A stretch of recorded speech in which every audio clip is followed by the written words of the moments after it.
एकदम इउटुबाव सोरबा नुसनाखैबा दाखा जोमै लेर एकदम बोहैगासिनो दं दैमा बायदि लैथो बायदि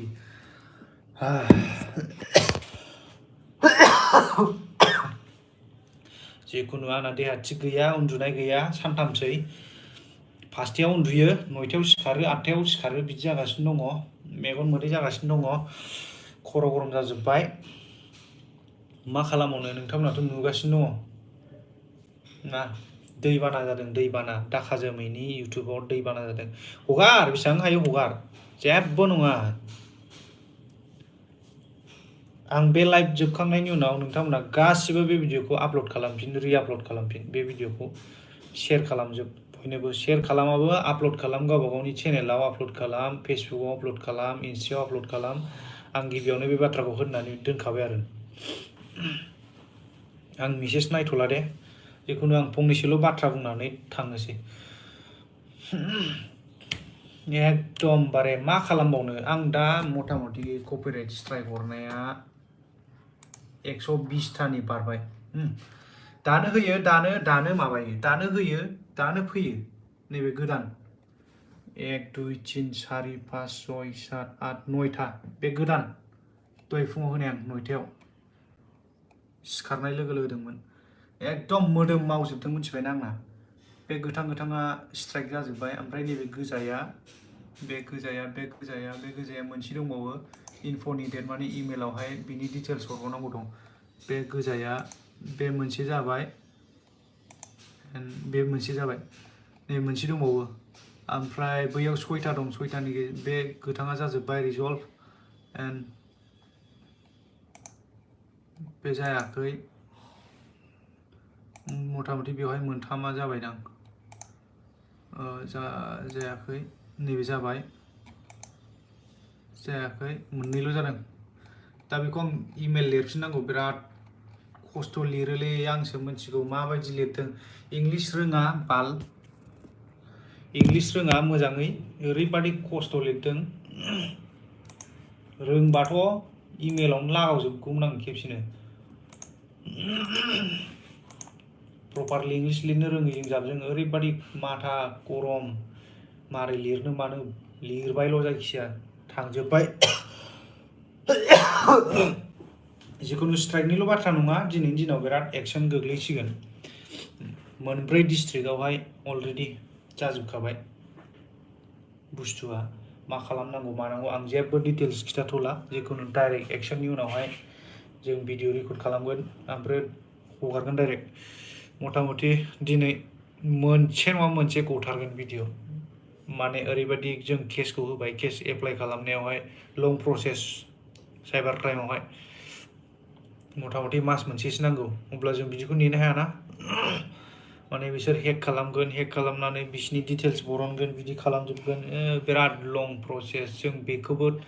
एप्लाइ खालामबाय बे थाबाय थाथों बे केसा बिदि थाबाय थादों आरो जों सिंजों सिं डाइरेक्ट डिटेल्स लानानै नागिरगासिनो दं साफा साफा रावखौबो हगारालै रावखौबो खाथियावबाथ' डाइरेक्ट थांनानै जोदामले लाहैजोबखागोन बिमाबो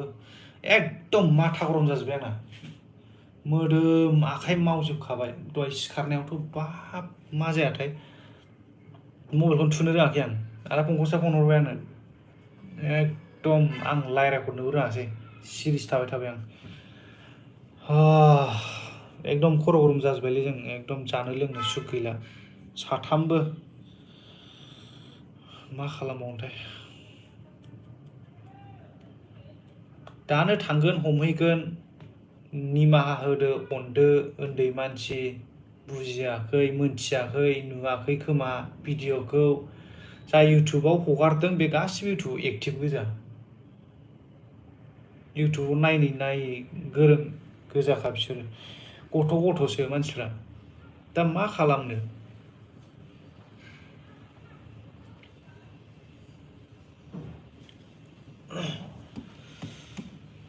जिखुनु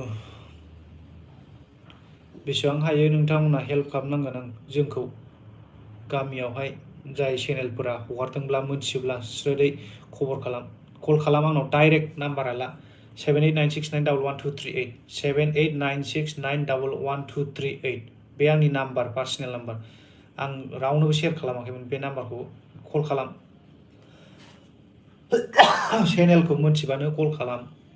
माबा मोनसे बान्था होबोगोन जों डाइरेक्ट जाय इनफरमेशन होनो हायो फिसाबाबो बान्था होबोगोन जास्ट कल खालाम इनफर्म हर नागारालै रावखौबो आं मा मोनदों बिसोर बेसेबां फैसा खामायदों इउटुबजों बिराद फैसा खामायनो हायो सानदों ना मादों बिसोरलाय जुदि बिदि खामायनो सानदोंब्ला जों मानो इउटुबाव होआखै इउटुबाव होनांगौमोन ना मानो हलाव देखायदों मानो निउआव होदों जोंलाय एथ' लाख लाख फैसा थांदों इउटुबनिफ्राय जुदि मोनोब्ला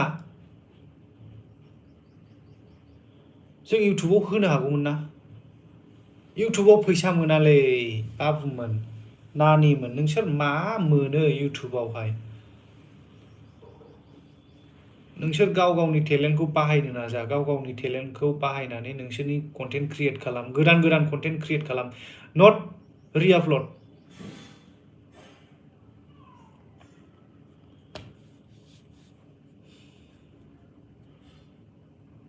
जाय चेनेल गिदिर बिथांमोनाथ' हगारखाया बिसोरथ' मिन्थिखायो जाय फैसा खामायग्रा बिसोरथ' हगारखाया जायफोरनाव $1 $2 बिदि हाबहांदों बिसोरथ' खामायखाया जायफोरा माने मनिटाइज जाजेनाखै बिसोरसो हगारखायो माने मोनथिया बिसोरो ना माने बेखौ हगारनानै भिउस लानानै मनिटाइज खालामसै आरो दानफिनसै बिदि नोंसिनि टारगेटआ ना बिदि जाया मालाबाबो बिदि जाया जों इसेबां मास मोनथाम मास मोनब्रै इसेबां खस्थ' खालामनायखौ बिदि 1 मिनिट बिदि 1 घन्टा 2 घन्टानि गेजेराव जुदि स्पइल खालामबा मा जागोन नोंथांमोननि जों ब्लग बानायनाय भिडिअखौ जों रिआपलड होयोब्ला नोंनिफ्राय बांसिन भिउस लायोबा नों माबायदि मोनगोन हो नों खस्थ' खालामनानै भिडिअ बानायनायखौ जों हगारोबा आं बांसिन भिउस लायोबा नों माबायदि मोनगोन जाय बिथांमोना फिल्मखौ नायबाय बिथांमोनाथ' गाबगासिनो दंखायो गासिबो मोजां मोननानै गासिबो बुंहरदों बिसोरनि बुंहरनायावसो जों गावखौनो गाव एसे एनै कन्ट्रल खालामगासिनो दङ नङाबा जोंना हाइ प्रेसार थांगासिनो दं माइन्डानो बिदि हाइ प्रेसार जाफुनाय समावनो कल खालामसै आदा फिल्मा बिराद मोजां जादों आगै फिल्मा बिराद मोजां जादों सोरबा कमेन्ट हरबाय सोरबा मेसेज हरबाय सोरबा फन हरबाय बिदियावसो जोंनि दिमागा थान्दा थागासिनो दं एसे एनै कुल जागासिनो दं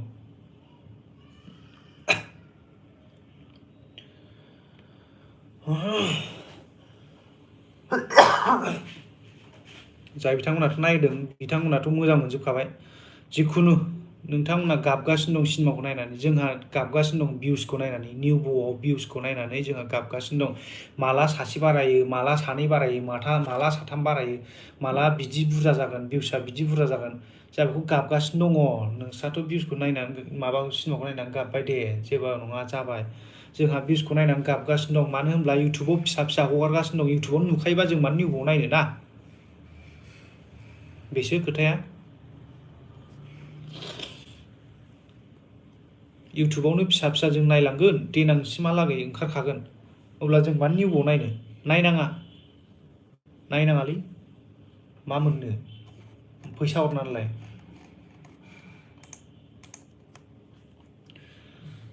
सासे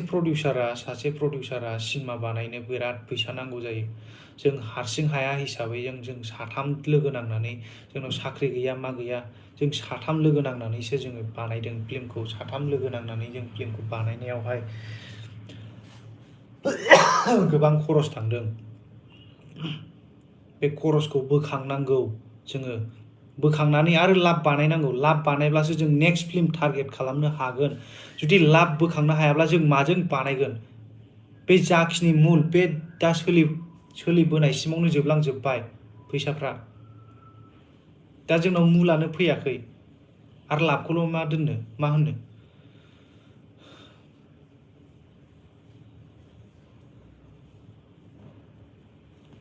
आं कमेन्ट नायथ'आ रायजोफोर जिखुनु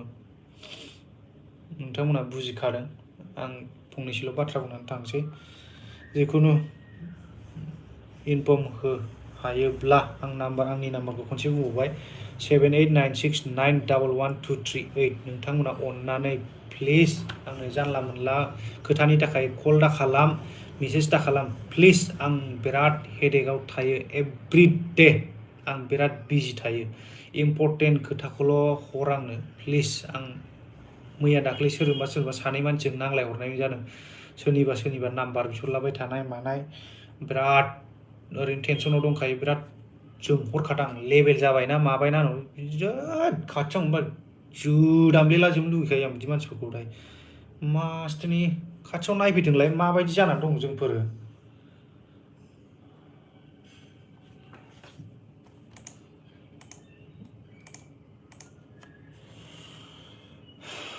स' गाइस बेनोसै आं बारा गोबाव बुंनो थांला आंखौ बिदि हगारबाय थाबा कन्टेन्ट क्रिएट खालामदोंसो मालाय बिदिसो सानलायलांगोन खोमा आंनो नाङा भाई बिदि भिउस बिनि फैसा इउटुबनि फैसा आंनो नाङा मिथिबाय बे आंनि लाइभनि फैसाखौ नाङा बयबो आपल'ड खालाम बे भिडिअखौ जाहाथे मेसेज थाङो बैसिनिसिम आं बेखौसो लुगैदों जाय हगारग्राफोर आरो हगारनो नागिरदों दासिमाव आरो आं नै 2 घन्टा ना आधा घन्टा 1 घन्टा गेप जाबायना बे 1 घन्टा गेपआवनो हगारलायबाय खोमा 10थासोआ होनांसिगौलाय नै आंहा सानसे आं बिदिनो गसंबाय थानांगौ नेट पेकआ सोगासिनो कम्पिउटाराथ' बिराद गिदिर बिराद थाङो नेट पेकआ सोगासिनो वाइफाइ ब्रडबेन्डबो गैया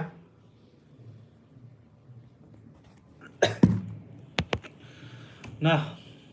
बिराद गोलाव इमेल लिरनांगौ दङ बेलेग लेन्डनि लानानै हगारदों बे लेन्डखौ लानानै इमेल लिरनांगौ आरे भाई नोंसोरो बारग'नो दासान जोंनि सिनेमाया सेन्सर जानायसो सेन्सर बे सेन्सरा जाबाय गभर्नमेन्टनिफ्राय सार्टिफाइ मोननाय बे जों बेखौ जों गोसो बायदि खालामनो हायो जुदि सेन्सर गैयाबा नोंसोर गावसिनि माबाबो खालामनो हायो आपल'डबो खालामनो हायो बिसोर जेबो खालामनो हाया नोंसोरखौ केसबो होनो हाया जुदि गावसोर स्ट्रिक्ट एक्सन खालामनो रोंगोन नैबे जोंनि बे बिसानिया खामानि होबावा केसावहाय खमजुरि खिन्थु जोंनाव सेन्सर बर्ड दं बे सेन्सर बर्डआव जोंना बिराद फैसा थांदों र'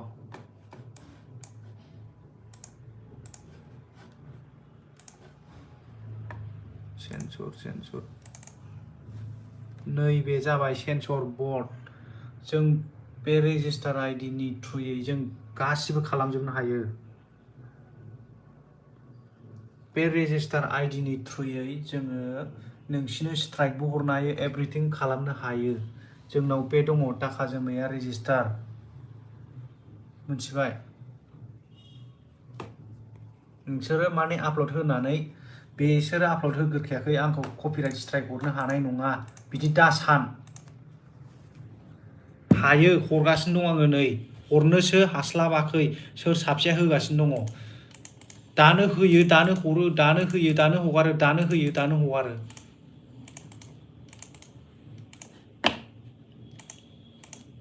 जिखुनु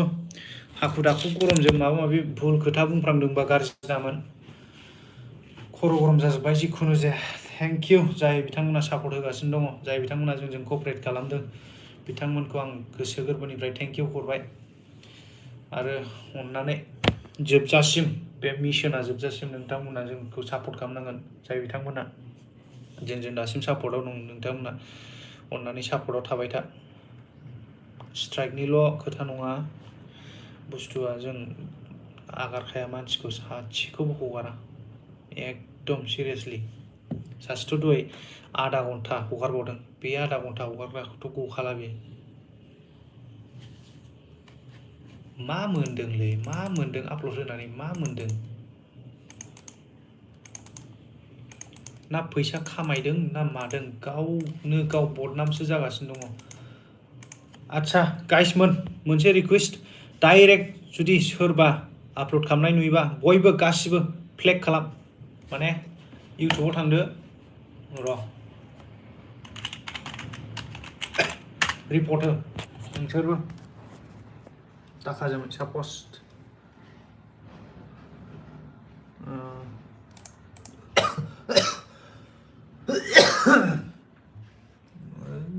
फैजोब्बाय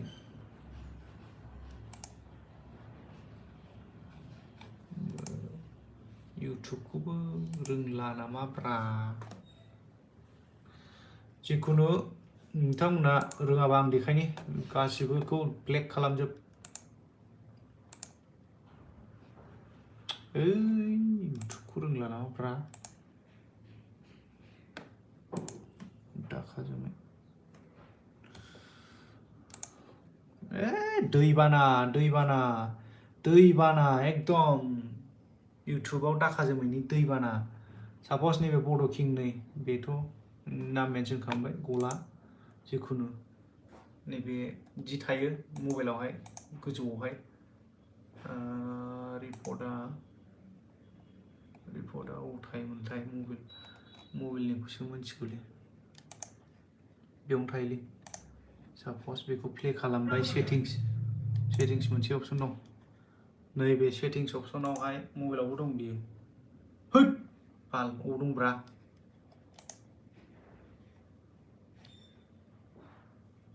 रिपर्टनि अपसनल' नागिर माका डाइरेक्ट रिपर्टनि अपसन नागिरदो माबा फ्लेग लिरनाय थायो बे फ्लेग लिरनायावहाय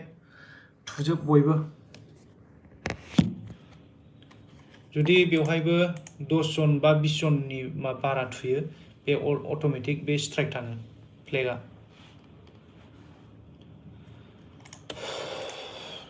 जिखुनु आं दोनथ'बाय नोंथांमोना दासो जुदि जइन जादोंबा लाइभआवहाय फार्स्टनिफ्राय नायफिन हायोब्ला अननानै आरो बयनोबो शेयार खालाम आरो बयबो आपल'ड खालाम इउटुबाव दानो फेसबुकआव आपल'ड खालाम नङाबा any in social media you can upload the video okay bye bye thank you दोननोसै